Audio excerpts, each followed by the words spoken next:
It's funny how a single moment can shatter a man's world. For Richard, that moment arrived on a warm evening, under the glittering chandeliers of a reunion he'd been anticipating for months. He stood there, a king in his own mind, holding court among old friends, a glass of expensive champagne in his hand. He was on top of the world. Then he saw her, Sarah, his ex-wife, the woman he'd discarded like a forgotten toy. With a sneer he uttered the words that would echo his doom. Look at her, still as broke and useless as ever.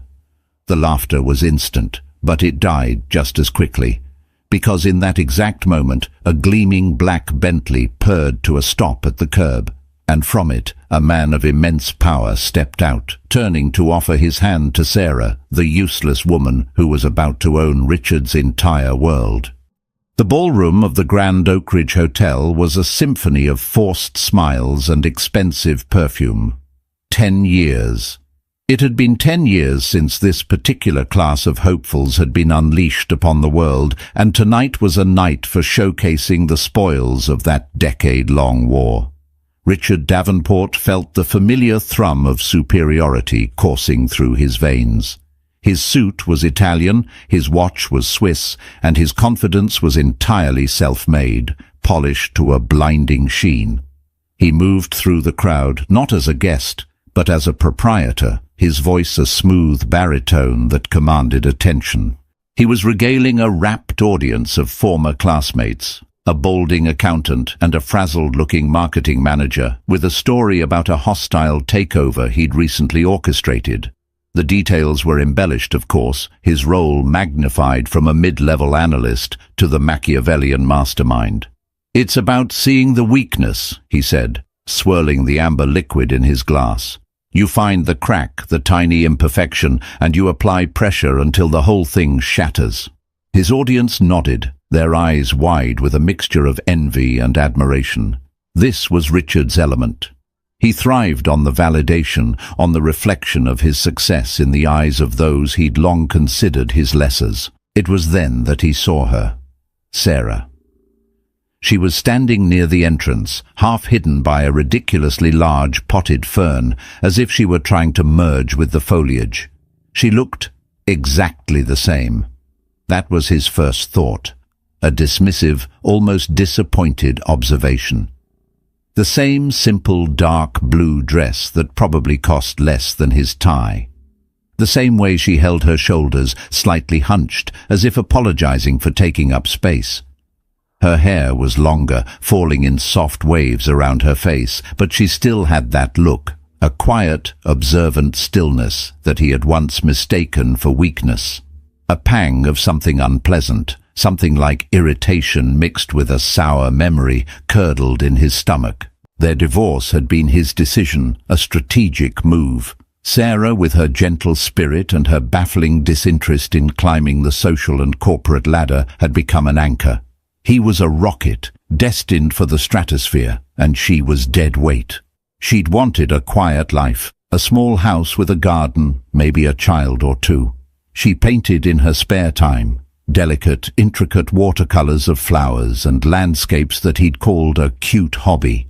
He'd wanted a penthouse, a portfolio that screamed power, and a wife who was a walking, talking asset. A woman who could charm investors and intimidate rivals. Sarah couldn't even bring herself to schmooze at his company Christmas parties. She'd stand in a corner, nursing a single glass of wine, her eyes full of a quiet panic. Useless, he'd called her during their final brutal argument. He'd thrown the word at her like a stone, watching with grim satisfaction as it struck home, shattering the last of her composure. "You contribute nothing, Sarah. You dream about paint and petals while I'm out here building an empire. You're broke, you're ambitionless, and you're useless to me." He had expected tears, pleading. Instead, she had simply looked at him, her eyes clear of everything but a profound, aching sadness. She'd packed a single suitcase that night and left, taking nothing but the paintings he'd always despised. The divorce was quick, quiet, and on his terms. He'd made sure she got next to nothing, a final definitive stamp of his dominance. Now, seeing her here, it was like a ghost from a past he'd successfully buried had decided to make an unwelcome appearance. He felt a sneer curl his lip.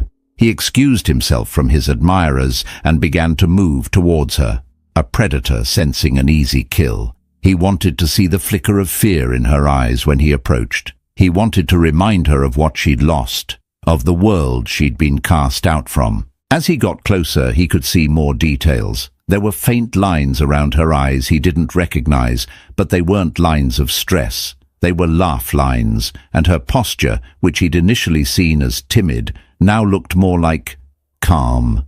A deep, unshakable calm. It unnerved him. She was holding a glass of sparkling water, not champagne, and she was watching the reunion unfold with a detached sort of amusement, like a naturalist observing a particularly gaudy species of bird. A few of his old fraternity brothers, now paunchy and loud, intercepted him.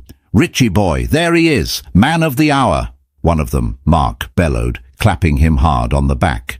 Richard's focus remained on Sarah. "Would you look at that?" he said, his voice dripping with contempt, nodding in her direction. The ghost of Christmas past. Mark followed his gaze. "Whoa, is that Sarah? Haven't seen her since you kicked her to the curb, man." He chuckled, oblivious to the venom in Richard's tone. "She looks exactly the same." Richard mused aloud, the words a judgment. "I bet she's still waitressing or something, pouring her heart into those pathetic little paintings that nobody buys." He took a deliberate sip of his champagne. He felt the eyes of the group on him, and he knew this was his stage. He needed to reassert the narrative, the one where he was the victor and she was the vanquished. "Seriously, I did her a favor," he continued, his voice rising slightly, projecting for effect. "She was holding me back. All that sensitive artist nonsense. You can't build a life on watercolors and wishful thinking." He laughed, a short, sharp bark. "I heard she moved back in with her parents for a while. Can you imagine, 35 years old and living in her childhood bedroom?" He was on a roll now, the cruelty a heady rush. He lowered his voice to a conspiratorial whisper that was just loud enough for everyone nearby to hear. "I'm telling you, the woman is broke and useless. Always was, always will be." A ripple of sycophantic laughter went through the small group. They were his hyenas, and he was their lion. He felt a surge of power, a reaffirmation of his choices. He had cut out the weakness, and he had soared. She had been left behind, a footnote in his epic story. He was about to add another line, something even more cutting, when the hushed murmur of the crowd near the entrance shifted in tone. It went from a general babble to a focused collective gasp. He turned, annoyed at the interruption, and that's when his perfectly constructed world began to tilt on its axis. A man was walking in, a man who didn't belong with this assembly of middle management strivers. He was older, perhaps in his late 50s, with a mane of silver hair and a suit that was clearly bespoke, fitting him with an effortless elegance that made Richard's expensive Italian brand look like a cheap knockoff. The man exuded an aura of quiet, formidable power. It wasn't just wealth, it was legacy, an old-world confidence that couldn't be bought. Richard recognized him instantly from the covers of Forbes and Fortune. Alistair Vance, the billionaire industrialist, a titan of industry, a recluse who rarely made public appearances. What on earth was he doing here? But it wasn't Vance's presence alone that sent a jolt of ice through Richard's veins. It was what happened next. Vance paused at the entrance, his sharp eyes scanning the room, and then he smiled, a genuine, warm smile. And he walked with unerring purpose, directly towards the potted fern, directly towards Sarah. Richard watched, his own mocking smile frozen on his face, as Alistair Vance reached Sarah, took her hand gently in his, and raised it to his lips. "My apologies for being late, my dear." Vance's voice, though quiet, carried across the suddenly silent room. "The traffic was simply dreadful. Sarah's response was a soft murmur that Richard couldn't hear, but he saw the way she looked at Vance. The quiet calm he'd observed earlier was still there, but now it was infused with a soft, radiant affection. The world seemed to shrink, the ballroom and its 100 guests fading into an insignificant blur, leaving only this impossible tableau: his broken, useless ex-wife standing hand in hand with one of the most powerful men in the world.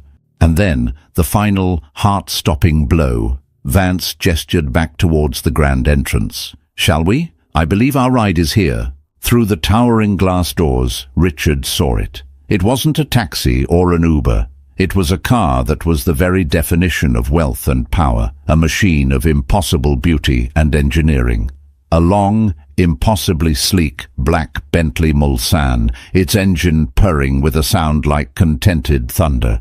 A liveried driver held the door open. The moment was surreal, cinematic. It was a scene from a movie, a fantasy, and it was happening to Sarah. His words, spoken with such casual cruelty only moments before, came rushing back to him, each one a shard of glass in his throat. Broke and useless. The laughter of his friends died in their throats, replaced by stunned, open-mouthed silence.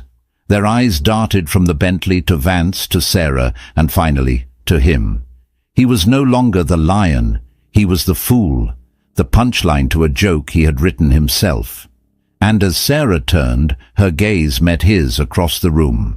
There was no triumph in her eyes, no malice, no "I told you so." There was only a quiet, sad pity. And that was the most devastating blow of all. Richard stood paralyzed, the Swiss watch on his wrist suddenly feeling like a cheap trinket, its ticking a mocking countdown to his humiliation. The champagne in his glass had lost its fizz. The entire room, which minutes ago had been his kingdom, now felt like a courtroom, and he was the one in the dock, convicted without a trial. His mind, usually a sharp, calculating instrument, was a chaotic mess of disbelief and raw, blinding fury. It wasn't possible. This was a trick, a prank. Sarah, his Sarah, the mousy, unambitious woman who cried when he criticized her brushstrokes, could not be connected to Alistair Vance. The universe simply didn't work that way. He replayed the last 5 years in his head, a frantic search for an explanation. After the divorce he'd climbed, just as he'd predicted. He'd secured a coveted VP position at a prestigious investment firm. He lived in a sterile, glass-walled apartment with a panoramic view of the city, a view he'd paid a fortune for, but rarely ever looked at. He dated a succession of women who were all versions of the same archetype: blonde, ambitious, with bodies honed by personal trainers and eyes that assessed his net worth before they ever saw him. They were assets, just like his car and his apartment. They looked good on his arm at functions, laughed at the right jokes, and understood that their relationship was a transaction. He provided a lifestyle. They provided an image. It was clean, simple, and utterly devoid of the messy, unpredictable thing he'd once shared with Sarah. Love. He scoffed at the word now. Love was a liability in the world he inhabited. He'd made sure to keep tabs on Sarah in a casual, detached way. He'd hear snippets from mutual acquaintances, that she was taking art classes at a community college, that she was working part-time at a quiet little bookstore. Each piece of information had been a small, satisfying confirmation of his judgment. She was floundering, just as he'd known she would. She was stuck in a world of low-stakes, low-reward mediocrity. The news that she'd moved back in with her parents had been the cherry on top, a story he'd dined out on for weeks. It was proof that he had been right to cut her loose. He was the winner. But the image of her now, so poised and serene next to a man like Vance, was a direct contradiction to everything he believed. It was a glitch in the matrix of his carefully ordered world. His mind scrambled to create a narrative that made sense. Maybe she was Vance's charity case, his latest philanthropic project, or worse, his mistress. Yes, that had to be it. She'd finally learned to use what little she had, trading her quiet dignity for a ride in a fancy car. The thought brought a sneer back to his lips, a desperate attempt to regain control. It was a flimsy shield, but it was all he had. "Well," he said, forcing a laugh that sounded brittle and hollow even to his own ears. "Looks like little Sarah finally found herself a sugar daddy."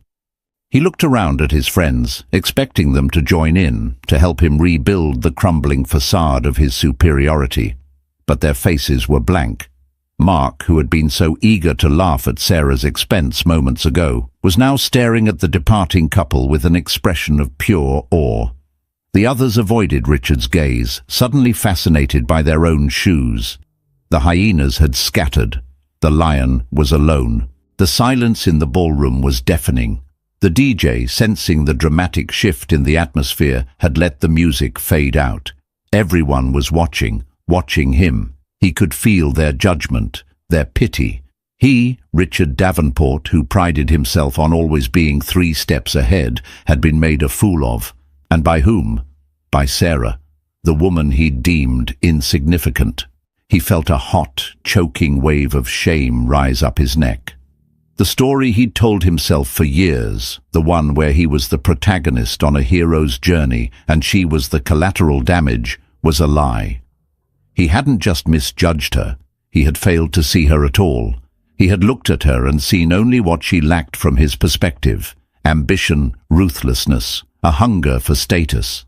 He had never once considered her own quiet strength, her resilience, her unwavering sense of self. He remembered things now, things he had deliberately forgotten, the way she would spend hours in a museum, completely lost in a painting, her face illuminated with a joy so pure it had made him uncomfortable, the way she'd cared for him when he'd had a vicious flu, reading to him for hours in a soft, soothing voice, even though he'd been a miserable, demanding patient. The small, thoughtful gifts she'd give him, a rare book she'd found, a framed photo of a place they'd visited, gestures he had dismissed as sentimental nonsense. He had called her world small, but maybe his was the small one. His world was a gilded cage, a relentless, exhausting pursuit of more money, more status, more validation. He was constantly running, constantly comparing, constantly afraid of being overtaken. He looked at the faces around him, the strained smiles, the eyes darting around to see who was talking to whom, the desperate air of performance. It was a room full of people running the same race, all of them terrified of falling behind. And Sarah, she had simply stepped off the track. She hadn't tried to compete in his world. She had built her own. He had assumed it was a world of failure, but what if it was a world of peace? What if the useless things she valued, art, kindness, quiet contemplation, were the things that actually mattered? The thought was so alien, so antithetical to his entire existence, that it made him feel dizzy. The ballroom doors swished shut, and the Bentley was gone.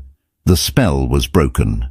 People began to talk again, but the energy in the room had changed. The conversations were now hushed, speculative whispers, all centered around the night's unbelievable drama. And at the center of it all was him. He could hear fragments. Richard's ex-wife? With Alistair Vance. Did you hear what he said about her right before? He had to get out. He couldn't breathe. The air was thick with his own failure. He set his glass down with a hand that was trembling slightly and turned to leave, avoiding the eyes of everyone he passed. As he walked towards the exit, he caught his reflection in one of the large, ornate mirrors that lined the hall. He saw a man in an expensive suit, his face pale and tight with rage and humiliation. He looked successful, he looked powerful. But for the first time in his life, Richard Davenport felt utterly, hopelessly broke. His wealth, his position, his carefully curated image, they were all meaningless. In that moment, he would have traded all of it, every last stock and bond, just to understand the look of quiet pity Sarah had given him before she'd walked away. It was a look that said she knew something he didn't, that she had found a treasure he couldn't even comprehend, let alone afford. He pushed through the doors and into the cool night air, but there was no relief. The image of the Bentley, sleek and silent and powerful, was burned into his mind. It wasn't just a car. It was a symbol of everything he didn't have. Not the money. He had money. It was the grace, the quiet confidence, the freedom. Sarah was free, and he, the self-proclaimed king, was trapped in a prison of his own making, its bars forged from the very ambition that was supposed to be his strength. The man who had everything had nothing at all. The interior of the Bentley was a sanctuary of soft leather and profound silence. The chaotic noise of the reunion faded away the moment the heavy door clicked shut, replaced by the hushed hum of a perfectly engineered engine. For a long moment Sarah simply breathed, her eyes closed. She inhaled the scent of old money and new beginnings, and exhaled the last lingering ghost of Richard Davenport. "Are you all right, my dear?" Alistair Vance's voice was a low, gentle rumble beside her. He wasn't looking at her with pity, but with a quiet, knowing concern. Sarah opened her eyes and turned to him, a small, genuine smile touching her lips. "I am now." She looked out the window at the blurred city lights streaming past. It was strange, seeing them all. It felt like looking at a photograph of a life I never actually lived. "He was there," Alistair stated. It wasn't a question. Sarah nodded, her smile fading slightly. He was there, in fine form. She didn't need to elaborate. Alistair knew Richard's character, not from personal experience, but through the stories she had reluctantly shared over the past few years. He knew about the casual cruelty, the relentless ambition, the way he could make her feel like she was nothing. Her journey from Richard's discarded wife to the woman sitting in this car had not been a fairy tale. It had been a slow, arduous climb out of a very deep, very dark hole. After she'd left Richard, the crushing weight of his final words, broke and useless, had become her reality. She'd had no money, no job, and her confidence was shattered into a million pieces. She had, as Richard so gleefully told his friends, moved back into her childhood bedroom at her parents' house. It was a humiliation she felt in her bones, a confirmation of everything he had said she was. For the first 6 months, she barely painted. Her hands, which once moved with such fluid grace across the canvas, felt clumsy and foreign. The vibrant colors she had loved now seemed to mock her grey, washed-out existence. She took a job at a local diner, the one she'd worked at in high school. The smell of grease and burnt coffee clung to her clothes and hair, a constant reminder of how far she had fallen. Richard's world of glittering penthouses and hostile takeovers felt like another planet. The turning point hadn't been a grand cinematic moment. It had been a quiet Tuesday afternoon. An elderly man, a regular at the diner named Mr. Henderson, had been watching her sketch on a napkin during a lull. She'd been drawing the way the sunlight hit the salt shaker on his table. "You have a gift, child," he'd said, his voice raspy with age. "Don't let the world grind it out of you." It was a simple sentence, spoken with no agenda, no expectation. But it was the first time in years that someone had seen her, not Richard's failed wife, not the sad woman living with her parents.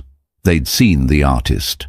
That night she went home, dug out her old watercolors, and painted until dawn. She painted the salt shaker, the worn-out linoleum floor of the diner, the tired kindness in Mr. Henderson's eyes. She painted not for acclaim or for money, but for herself. She was reclaiming the part of her soul that Richard had tried to extinguish. Slowly she began to rebuild. She enrolled in a community art class, not to get a degree, but to be around people who spoke her language, the language of light and shadow and color. She got a job at a small independent bookstore, a place filled with the quiet magic of stories. It was there, surrounded by the wisdom and adventures of 1,000 different lives, that she began to write her own. She started a small blog, a digital portfolio for her art. She posted pictures of her watercolors, along with short reflective essays about finding beauty in ordinary things. She didn't promote it. She just sent the link to a few friends. She had no expectations. But somehow the whispers of her talent started to travel on the wind of the internet. A local gallery owner saw her work and offered her a small shared exhibition. She sold 2 paintings. It was only a few $100s, but it felt like a fortune. It was money she had earned from her soul. It was through this small exhibition that Alistair Vance had found her. His late wife, Eleanor, had been an avid art collector, with a particular passion for supporting emerging local artists. After her passing, Alistair had established a foundation in her name, continuing her legacy. The foundation's director had stumbled upon Sarah's blog and had been struck by the quiet, emotional power of her work. She'd shown it to Alistair, and he had been instantly captivated. He saw in her paintings what Richard never could. Not just technical skill, but a profound depth of feeling. He saw her resilience, her gentle strength, her ability to find light in the darkest of places. He'd bought a painting, a simple, elegant depiction of a single, rain-drenched peony, its petals bruised but still beautiful. He had requested to meet the artist. Sarah had been terrified, assuming it was a mistake. She'd walked into his towering steel and glass office, expecting a formal, intimidating business magnate. Instead, she'd found a quiet, thoughtful man with sad eyes and a kind smile. He hadn't talked about investments or portfolios. He'd talked about his wife. He'd told Sarah that her painting of the peony reminded him of Elena's courage during her long illness. They had talked for hours, not as a billionaire and a struggling artist, but as 2 people who understood loss and the quiet, persistent search for beauty. That first meeting had blossomed into an unlikely and deeply cherished friendship. Alistair had become her mentor, her champion, and her friend.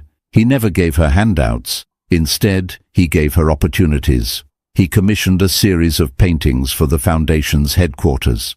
He introduced her to influential figures in the art world. He encouraged her to open her own studio. He had, piece by piece, helped her build a life that was not just stable, but joyful, a life that was authentically hers. "What was he saying?" Sarah asked now, her voice soft. "Just before we arrived, I saw him talking to a group of his friends. He had that look on his face, the one he gets when he's about to be cruel." Alistair was silent for a moment, his gaze fixed on the road ahead. "It doesn't matter what he was saying, Sarah," he said finally. "His words have no power over you anymore. They are the ramblings of a ghost." "I know," she said, and she did. But still, a part of her needed to know. She had spent so many years defined by Richard's narrative of her. Seeing him tonight was like coming face to face with the warden of a prison she had long since escaped. Alistair seemed to understand. He reached over and gently patted her hand. He was attempting to convince his audience, and perhaps himself, that you were, what was his charming phrase, broke and useless. Sarah flinched, the words still carrying a faint residual sting. But then a strange thing happened. She started to laugh. It wasn't a bitter, vengeful laugh. It was a genuine, bubbling up from the soul laugh of pure, unadulterated irony. "Broke and useless," she repeated, shaking her head in disbelief. "Oh, Richard, he never changes." She looked at Alistair, her eyes shining in the dim light of the car. The man beside her wasn't her savior. He wasn't a sugar daddy or a knight in shining armor. He was her friend, a friend who had seen her value when she couldn't see it herself. He hadn't given her a new life. He had simply held up a mirror and helped her see the strong, talented woman who had been there all along. The Bentley, the wealth, the status. They were Alistair's world, not hers. She was just a welcome, honored guest within it. Her world was her studio, filled with the scent of turpentine and wet paint, the sunlight streaming through the large windows, the quiet satisfaction of creating something beautiful out of nothing. She wasn't broke. She was richer than Richard could ever imagine, and she was anything but useless. "Thank you, Alistair," she said, her voice thick with emotion, "for everything.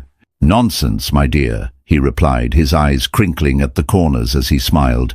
"I should be thanking you. You brought colour back into my life when it was all grey." He paused, his expression turning more serious. "Now, about tonight. I hope my dramatic entrance wasn't too much. I confess, when my assistant told me that Richard Davenport would be at this event, I couldn't resist a bit of theatre." Sarah's smile widened. "A bit of theatre? Alistair, that was a Broadway production." She squeezed his hand. And it was perfect. For the first time she felt a sense of closure.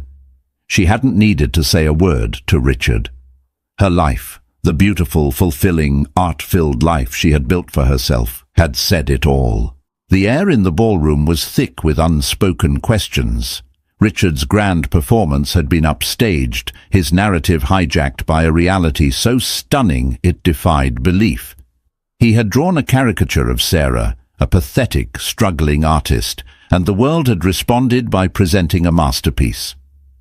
The group of friends that had been his loyal audience only moments before now stood in a loose, awkward circle, their sycophantic laughter having evaporated into nervous silence.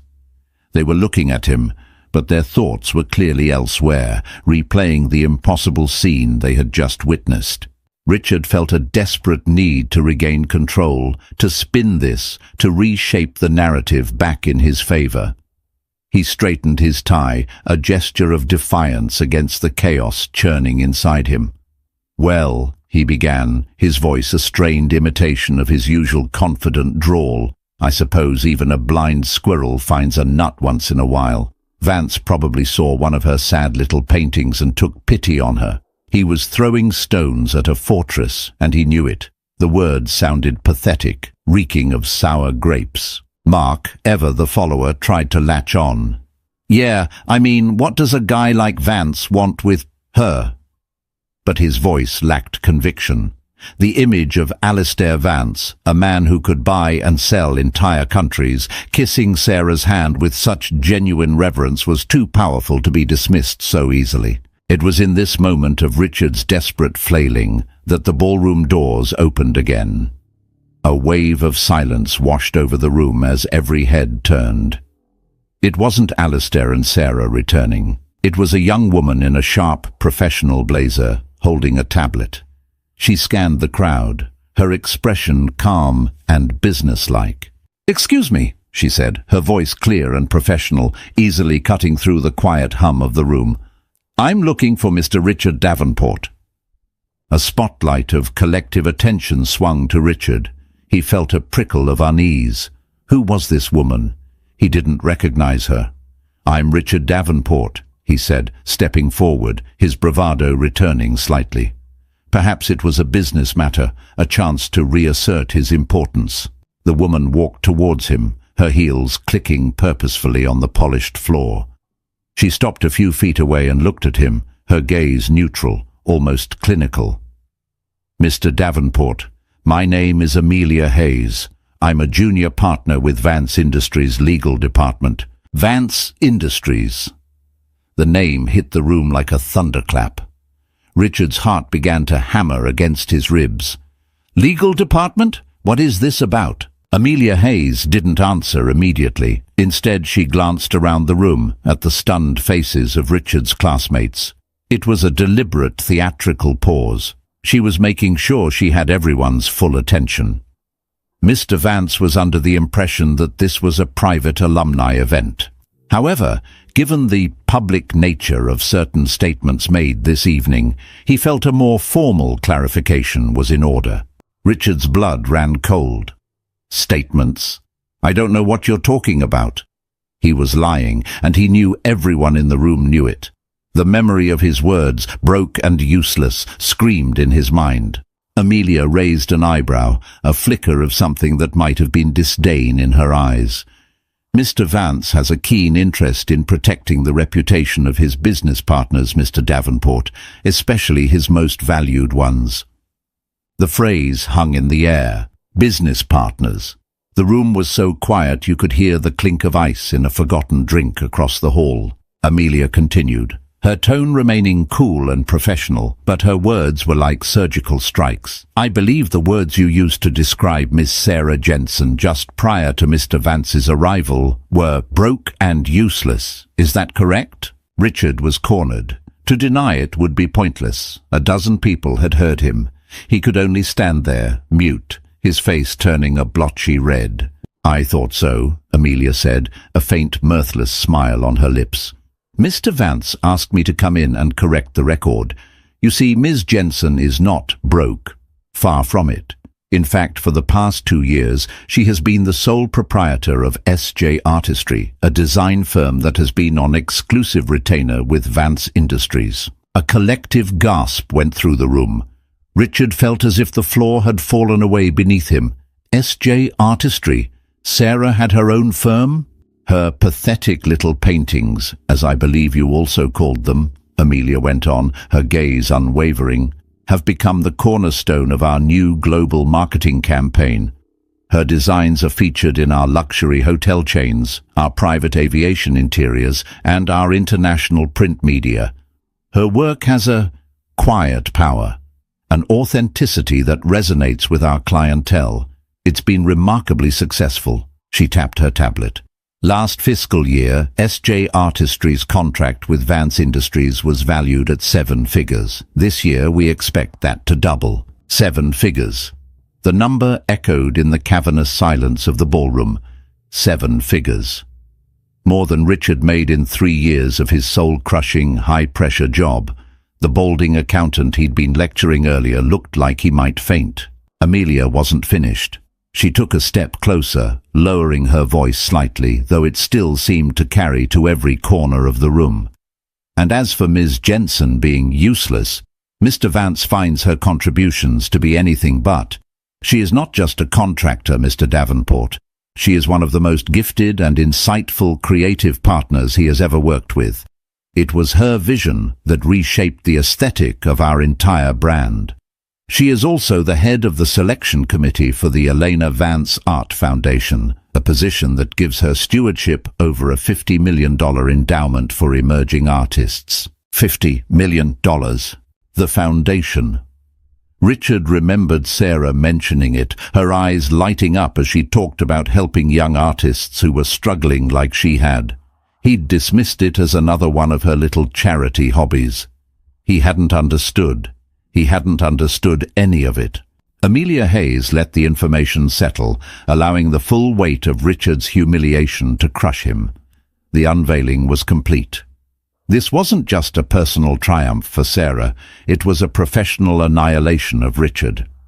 He had built his identity on being the successful one, the one with business acumen, the one who could spot value and weakness, and he had been spectacularly, publicly, catastrophically wrong.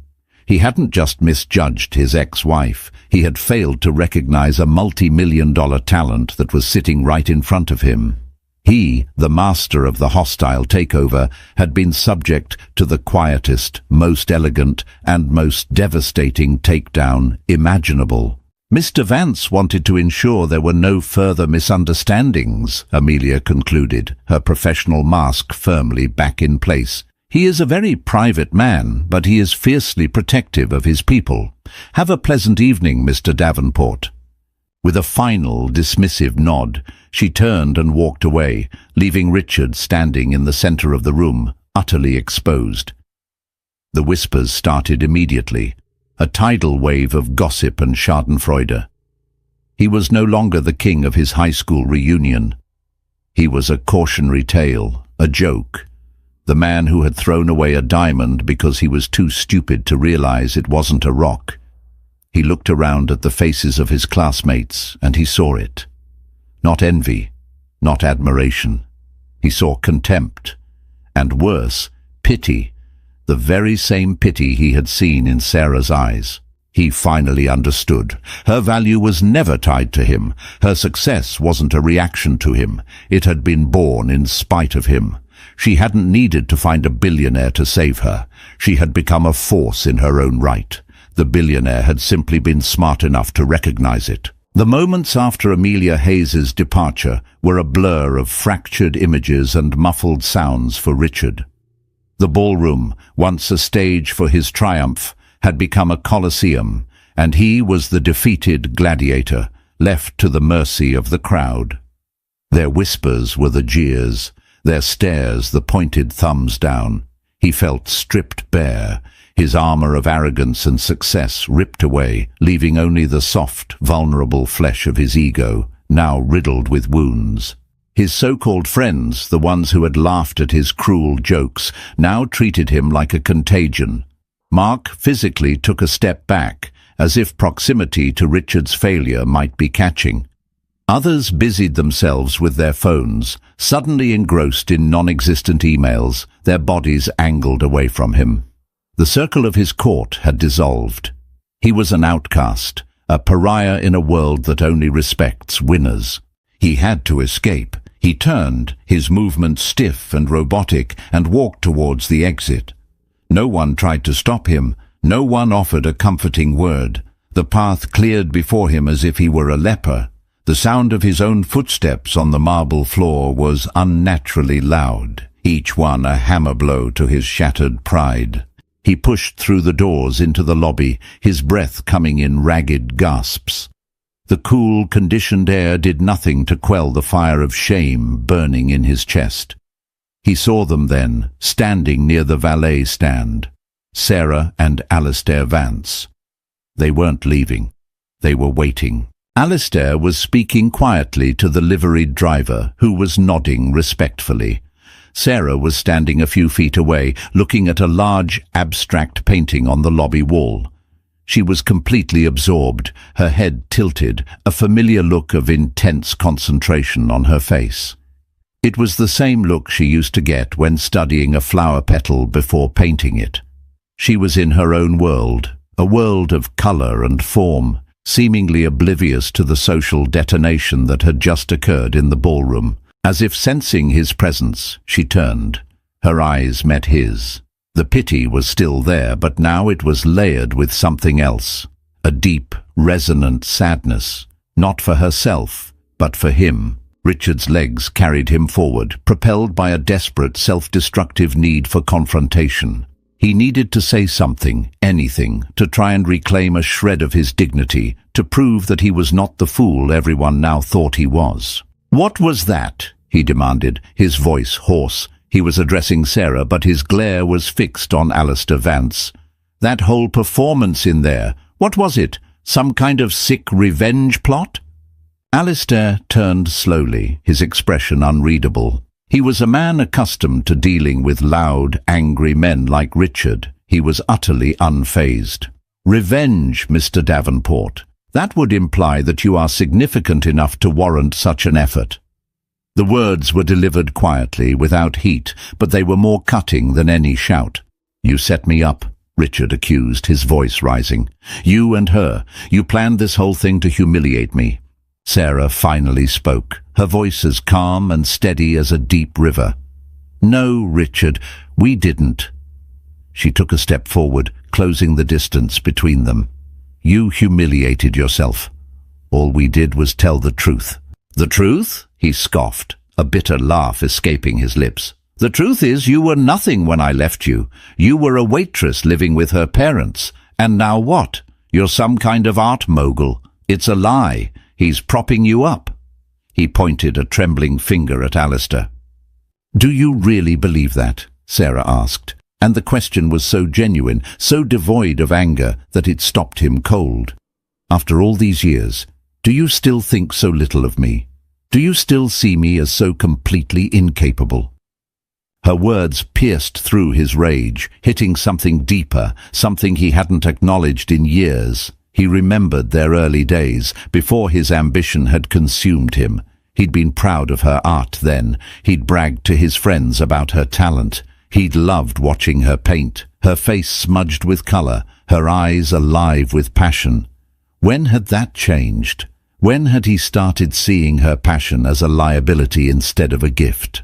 "I saw your potential, Richard," she continued, her voice softening. "I saw the brilliant, driven man you could be, but I also saw the fear that was driving you, the fear of not being enough, of not being the most successful person in the room. That fear is what made you cruel. It's what made you need to belittle me, to keep me small, so you could feel big." Every word was a perfectly aimed arrow, striking at the heart of his deepest insecurities. He had spent his entire life building walls around that fear, reinforcing them with money and status. And now she was dismantling them, brick by brick, with nothing but the quiet truth. "I didn't leave you because I didn't love you," she said, her voice dropping to a near whisper. "I left because I was losing myself trying to fit into your world. A world where everything and everyone has a price tag. I couldn't live like that. I had to find a way to be valuable to myself." Valuable to myself. The concept was foreign to him. His value had always been external, measured by his salary, his title, the admiring glances of others. The idea of intrinsic self-worth was a language he didn't speak. Alistair stepped forward, placing a gentle hand on Sarah's shoulder. "I think we're done here," he said, his voice firm. He looked at Richard, and for the first time, Richard saw a flicker of emotion in the billionaire's eyes. It was contempt. "You had a treasure, Mr. Davenport, and you were too blind to see it. You didn't just lose a wife, you lost a fortune. The kind of fortune that can't be quantified on a balance sheet." The driver brought the Bentley around then, its headlights cutting through the darkness. Alistair opened the door for Sarah, and she slid in, giving Richard one last, lingering look. It was a look of finality. A goodbye not to their marriage, which had ended long ago, but to the entire painful chapter of their shared history. As the car pulled away, its red taillights disappearing into the city traffic, Richard was left alone on the sidewalk. The sounds of the reunion, the laughter and music spilled out from the hotel, but they sounded like they were coming from a different world, a world he no longer belonged to. The shattering was complete. It wasn't just his pride or his reputation, it was his entire worldview. The rules he had lived by, the metrics by which he had measured success and failure, had all been proven false. He had spent years chasing a hollow victory, only to find himself alone, empty-handed, and exposed as the one thing he had always feared being, a failure. Not a financial failure, but a human one. And as he stood there, under the unforgiving glare of the hotel's lights, Richard Davenport finally understood the true meaning of the word broke.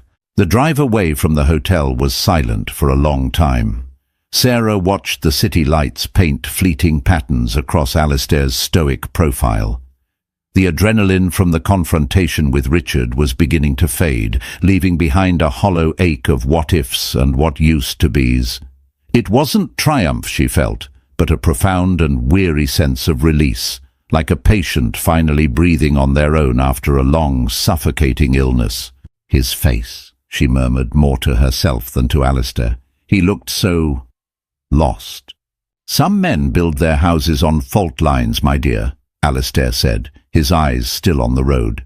"They mistake the constant trembling for strength. When the earthquake finally comes, they are always surprised." He glanced at her, his expression softening. "You should not waste your sympathy on a man who would have gladly watched you drown just to prove he was the better swimmer." "It's not sympathy, not really," she clarified, struggling to find the right words. "It's a recognition. I saw the scared young man I married tonight, the one who was so desperate to prove himself to a world that he felt was constantly judging him. I thought my love would be enough to heal that part of him. I was wrong." It was a painful admission. For years, she had carried the failure of their marriage as her own. She hadn't been ambitious enough, polished enough, ruthless enough. She had tried to contort herself into the shape he desired, and in doing so had nearly erased herself completely. The Sarah who had left him 5 years ago would have been devastated by his words tonight. She would have absorbed them, believed them, let them reinforce the prison of self-doubt he had built around her. But she wasn't that Sarah anymore. Her work, her friendship with Alistair, and most importantly, her rediscovery of her own inner voice had changed her. She had spent years learning to validate herself, to find her worth not in a man's approval or a bank statement, but in the steady, joyful act of creation. Each brushstroke, each successful project, each young artist she mentored through the foundation was a testament to her value. "You know," she said, a revelation dawning on her. "The cruelest thing he ever did wasn't calling me broke or useless. It was convincing me for a little while that my art was just a silly hobby, that the thing that brought me the most joy was worthless." "Because he was threatened by it," Alistair said simply. "Your art comes from a place of authenticity and passion. His world is built on artifice and calculation. He couldn't understand your currency, so he declared it counterfeit." They drove on, the conversation lapsing back into a comfortable silence. Alistair pulled up not to a grand mansion, but to a discreet, elegant brownstone on a quiet, tree-lined street. This was his private residence, a place few people ever saw. Inside, it wasn't a sterile museum of wealth, but a warm, inviting home filled with books and art that he and his late wife had collected over a lifetime. Sarah's peony painting hung in a place of honor over the fireplace. Alistair poured them both a small glass of brandy. He handed one to Sarah and raised his own. "To S.J. Artistry," he said, "and to the remarkable woman who built it." Sarah smiled, the warmth of the brandy mirroring the warmth spreading through her chest. "Alistair, about what your lawyer said, about the 7-figure contract, was that really necessary?" He took a sip, his eyes twinkling over the rim of the glass. "Mr. Davenport strikes me as a man who only understands the language of numbers. I merely wanted to provide him with a translation he could comprehend." He set his glass down. "But that is not why I value you, Sarah, and you know that. The money is a byproduct. The real value is in your vision, your integrity. Those are the qualities Elena admired. They are the qualities I admire." He walked over to a bookshelf and pulled out a worn, leather-bound album. He brought it over and sat beside her on the plush sofa. It was filled with photos of him and his wife, Elena. In every picture, she was radiant, her smile full of life. Many of the photos showed her in art studios, covered in clay or paint, her expression one of pure, unadulterated joy. "She was an artist too," Alistair said softly, tracing a photo of a young, vibrant Elena. "A sculptor. She was brilliant, but she came from a family that didn't approve. They wanted her to marry well and host parties. For a time, she gave up her art to please them. It was the unhappiest I had ever seen her. The light just went out of her eyes." He looked at Sarah, his gaze intense. "I made her a promise that I would never let anyone, including myself, stand in the way of her passion again. I built her a studio, and I watched as she came back to life. Helping you, Sarah, feels like keeping that promise to her. Seeing you flourish, it honors her memory." Tears welled in Sarah's eyes. She finally understood the depth of their connection. It wasn't just about business or friendship. It was a shared understanding of what it meant to fight for one's soul, for the part of you that creates and finds joy in beauty. Richard had tried to take that from her. Alistair had given it back. Meanwhile, Richard had driven aimlessly, the city lights a meaningless smear outside his window. He ended up at his apartment, the glass box in the sky that had always felt like the pinnacle of success. Tonight, it felt like a cage, cold, empty, and sterile. The panoramic view of the city he was so proud of offered no comfort. It just looked like a million tiny lights, each one a life he couldn't connect with. He poured himself a whiskey, the expensive single malt tasting like ash in his mouth. He sank onto his designer sofa, the silence of the apartment pressing in on him.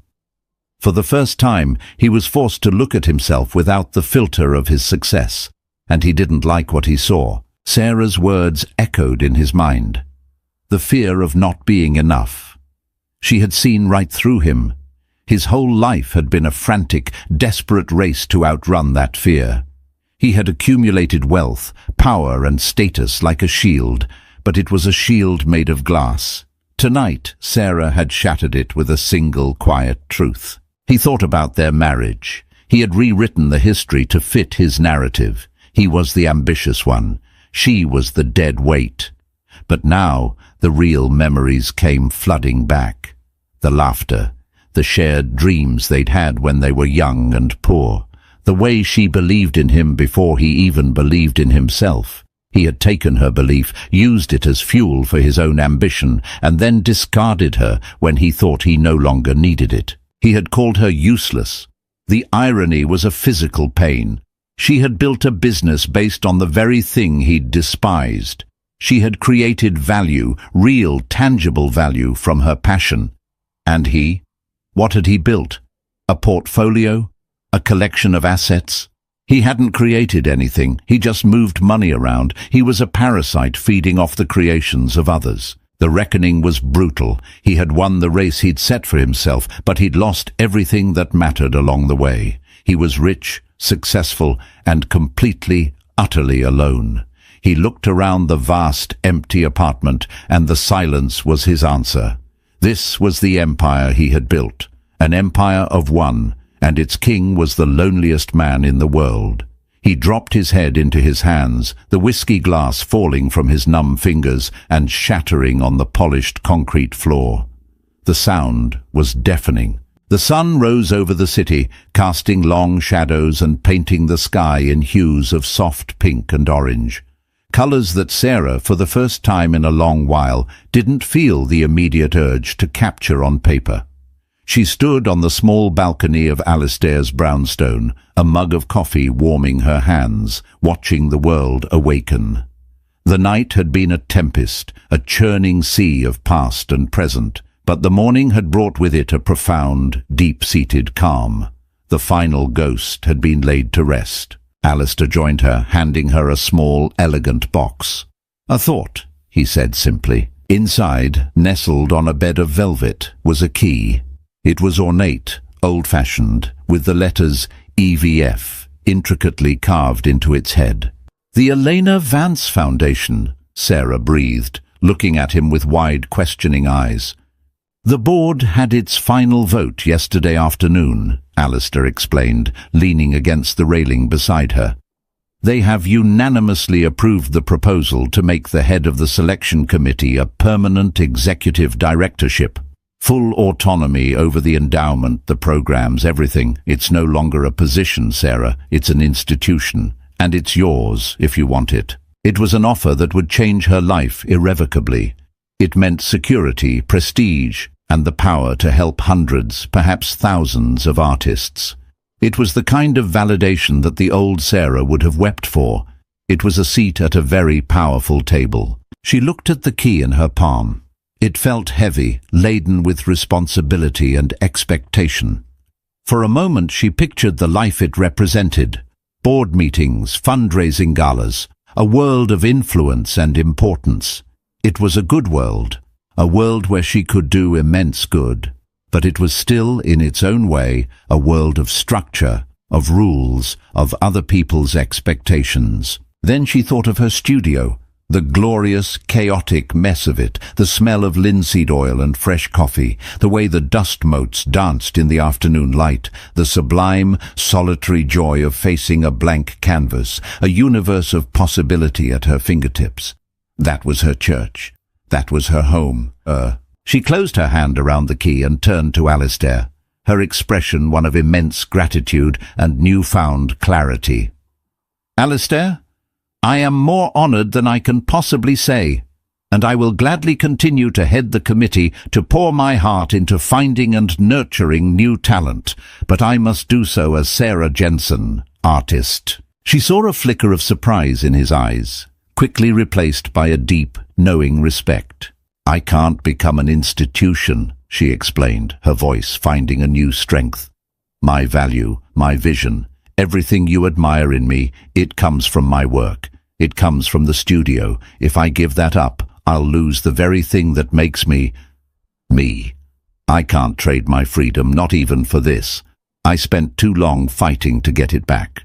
It was the most important decision of her life, and she had made it without hesitation. She was choosing her own path, not the one offered by Richard's world of corporate success, nor the one offered by Alistair's world of philanthropic prestige. She was choosing her own quiet, colourful, joyful world. Alistair was silent for a long moment. Then he broke into a wide, genuine smile. "That," he said, his voice thick with emotion, "is the answer Elena would have given." He nodded, taking the box back. "The position will remain open, and you will continue to lead it on your own terms. We will build the institution around you, not the other way around." At that same moment, across town, Richard was staring at the shards of his broken whiskey glass on the floor. He hadn't slept. He had spent the night replaying his life, seeing with excruciating clarity the exact moments where he had chosen the path of fear over the path of love. His phone buzzed. It was a text from Mark, the friend who had abandoned him so quickly at the party. "Dude, are you okay? The whole office is talking about it. The story is everywhere." The humiliation was no longer confined to the ballroom. It was out in the world. His carefully constructed image was in ruins. He knew what would happen next. The whispers at work, the loss of respect. In his world, perception was reality, and the perception of him was now that of a fool. A strange sense of calm washed over him. He had hit bottom. There was nowhere to go but up, or sideways, or just somewhere else. For the first time, the relentless drive to climb, to compete, to win, was gone. The engine had run out of fuel. He thought of Sarah. He thought of her quiet strength, her unwavering integrity. He thought about her art.